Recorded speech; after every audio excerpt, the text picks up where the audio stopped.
Family and a person's heritage are often very important to many people. But often when you move and settle into a new home in a new country, it can be hard to communicate to others about who you are and where you come from. That's why, as part of Susan Gaer's adult learning classes at Santa Ana College in California, the students are combining the learning of their new language skills with the use of technology to produce web pages about a very important topic, themselves. This is a Beginning 1 class. It's the first level of ESL that we have here at Centennial. There is a literacy and transition class that some students who have literacy problems go through prior to coming to Beginning 1, but most of the students here do not speak English at all, but can read and write in their native language. 3/4 of the students are Spanish speaking, and the other 1/4 is Vietnamese, mostly in this class. I have 2 goals for this class. One is to improve their family life and help them with their children. The other goal is to help them progress in their work skills. A lot of my students are housewives here. The women are housewives, and I would say probably 3/4 of the women are housewives. However, they do have children, and they really want to know more than their children know as far as English skills and technology skills. So I teach both English and technology in the class. The class that you'll be observing today fits into the curriculum after personal information in the very beginning level. We've talked about family relationships, and we've talked about name and address. The students will be taking a picture of themselves using a quick cam camera, which is a little camera, and they will be then writing a story about themselves or their family. And the stories will then be printed out for them to take home. Or actually, we use portfolio assessment, so I have folders for each student, and they'll put a copy in their folder, they'll take a copy home, and then I will put a copy for them on the internet and give them the address so they can send it to their family back in Mexico or Vietnam to view the story as well. When I teach how to use, I call it using the right tool for the job. Every job has tools in it, and no matter whether you have computers or a video camera or a tape recorder, it's still a tool. And the process that I use is the same for students. I also train teachers and use the same process. I will start by demonstrating the process the students need to go through to take the picture. One of the students goes to the board and takes notes. As I go through, I tell them what to write. The student writes it on the board, and the rest of the class copies it. They are then divided up into groups, and each group has a chance to practice using their notes. I teach them about the keyboard. I teach them, you know, the keys on the keyboard, like the shift key, the tab key, the backspace key, the delete key. I teach them how to turn on and turn off the computer, and they must demonstrate that they know how to do that appropriately before we learn any other computer programs. And I start out by giving them a series of questions, which they answer. With the answers to those questions put in order, create a story. So then they go to the word processor, and they just learn how to open it and type in their story. Once they are able to do that, I teach them some basic formatting, like center, bold, and how to change the font size so that they can make it look bigger, and they get really creative sometimes with the fonts. By the time they leave my class, you don't even notice who's at the computer and who's in the classroom, because it's such a seamless interchange of students going back and forth, using the computer when they need to and using their desk when they need to. When did you come to Santa Ana? I came to Fountain Valley in 1 year. Are you married or single? I'm single. What are the names of your parents?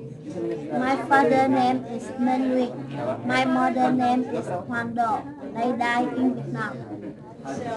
Insert disc. Right, insert the disc. Insert your disc. Your disc. So now what can we do? What do we do now? Type. Yeah, type. Okay? Type. So number 4 is what? Type. Yeah, type your story. Excellent. We have to find our disc, right? Our disc? What is our disc?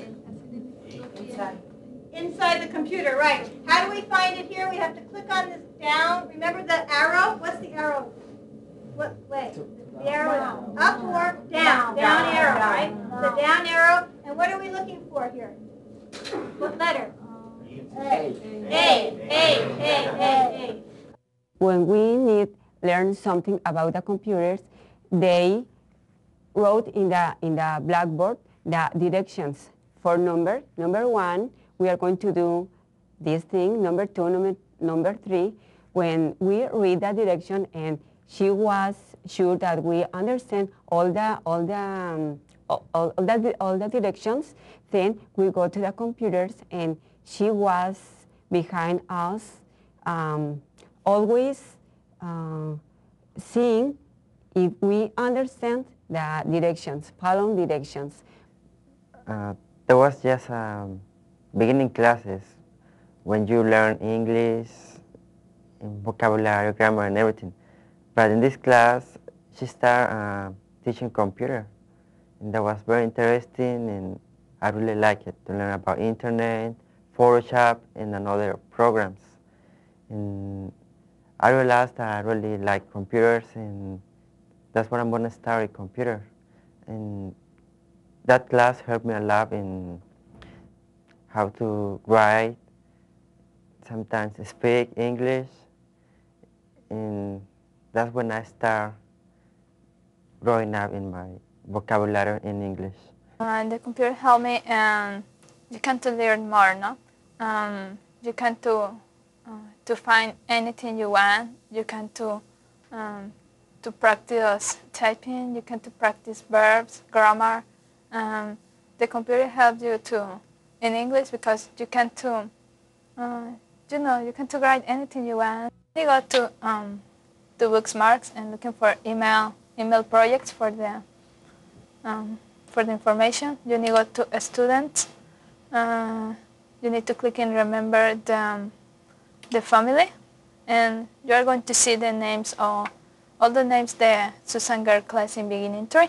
My name is Rosie Barra. This is my history. She's my sister. I don't put all my family pictures because I don't have any pictures there of my family together. And my family live in Mexico. There are various benefits of using technology in the classroom. It gets across a lot of different learning styles for students. Students with literacy problems who have trouble writing with a pencil can hit the keyboard much more easily. Their work looks beautiful when they finish and gives them pride in their work. And I think that they keep more time on task when they're using computers. Lots of times they're copying things from their notebook into the computer, and in order for them to type what they have in their book, when they make a capital letter and they do it with a pencil, it's just like they do it subconsciously. But when they're on the computer, they're thinking about those things because they actually have to hit 2 keys. In my experience, completion of the product ensures me that the student has grasped the language that I'm trying to teach. They all do it to different levels. In my class, I have a variety of different levels, even though it's beginning 1, and so they all complete the product at different levels. I think it's important that you teach students what's available in the workplace and not focus on educational software so much. Students learn how to use the computer in the process of learning their language.